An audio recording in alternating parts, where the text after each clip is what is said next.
Good morning everyone. চলে এসেছি আরও একটা ছোট্ট ভিডিও নিয়ে। দেখতে দেখতে 1 মাস হয়ে গেল আমি কোনো ভিডিও কিছুই আপলোড করিনি, করার ঠিক মনও থাকেনি। এখনও খুব একটা যে ভীষণ রকমভাবে এনার্জেটিক তাও নয়। যা ঘটে গেল আরজি করে, তারপরে আর মনে হচ্ছিল না যে এসব নিয়ে কী করবো, এরও বানিয়ে কী বা করব। আজকে সকাল থেকে ফ্রি ছিলাম, তাই ভাবলাম যে আজকে অন্তত বানাই।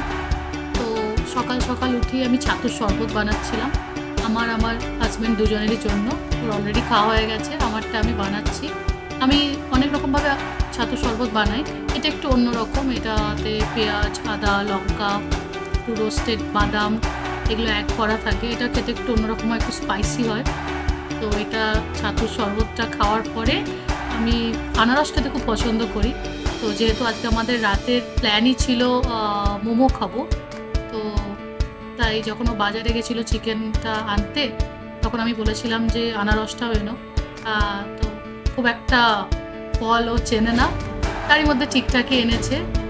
আমি যে কোনো রকমের ফল খেতে পছন্দ করি।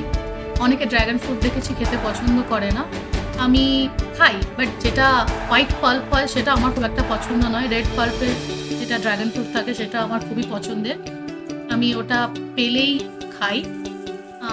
আমার হাজব্যান্ড খায় না, খুব একটা পছন্দ করে না, আমি খাই, তাই আমি আমার মতনই কেনা করিয়েছি।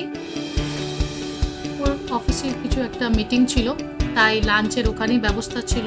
আমার আর খুব একটা নিজের জন্য আলাদা করে কিছু বানানোর ইচ্ছে করেনি, তাই হালকা ফুলকা যা ছিল, ব্রেড অমলেট আর একটা চকলেট টার্ট, ওটা আমার খুব পছন্দের, ওটাই খেয়েছিলাম।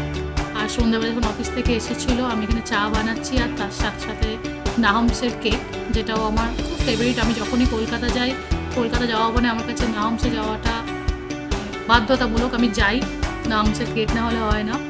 আর মোমোটা আমি সবসময় ঘরে বানাই। যখন আমি পাহাড়ে থাকতাম, আমি ওখানের অথেন্টিকভাবে কীরমভাবে চাটনি বানায় সেটা আমার খুব পছন্দের, তাই আমি মোমোটা চট করে বাইরে থেকে কিনি না, কারণ মোমোর সাথে যেই চাটনিটা দেয় সেটা আমার সব জায়গায় পছন্দ হয় না, আমি ঘরেই বানাই।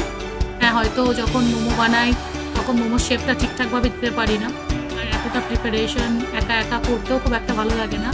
But thanks to my husband, ও আমি যতক্ষণ ছিলাম রান্না করে, যতক্ষণ যা কিছু করছি আমাকে হেল্প করে গেছে কন্টিনিউয়াসলি। বেলতে খুব একটা ও পারে না, খুব একটা কেন, বেলতেও কিছু পারে না, আমিই বেলেছিলাম। হ্যাঁ, আমি যখন মোমোটা বানাচ্ছি ওর সাথে ছিল, আমি কিছুটা করছি, ও কিছুটা স্টাফিং করেছে। আমাকে বলছিল তুমি যেরকমভাবে পাহাড়ে বানাতে, যেরকমভাবে শেপ দেয় পাহাড়ে, যেরকম অন্যরকম শেপের হয় সেরকম বানাও। আমি ওরকম আমি বানাতে পারি না, আমি চেষ্টা করেছি বাট বানাতে পারি না। এটা হচ্ছে সবচেয়ে ইজি ওয়ে। আমি কতগুলোকে দেখাচ্ছিলাম যে এইভাবে করো, বাকিগুলো তুমি করো, আমি আর নিজে করতে পারছি না। তো এই যে গরম গরম রাতে মোমো আর সাথে চাটনি। ভিডিওটা ভালো লেগে থাকলে অবশ্যই লাইক, শেয়ার অ্যান্ড সাবস্ক্রাইব করো।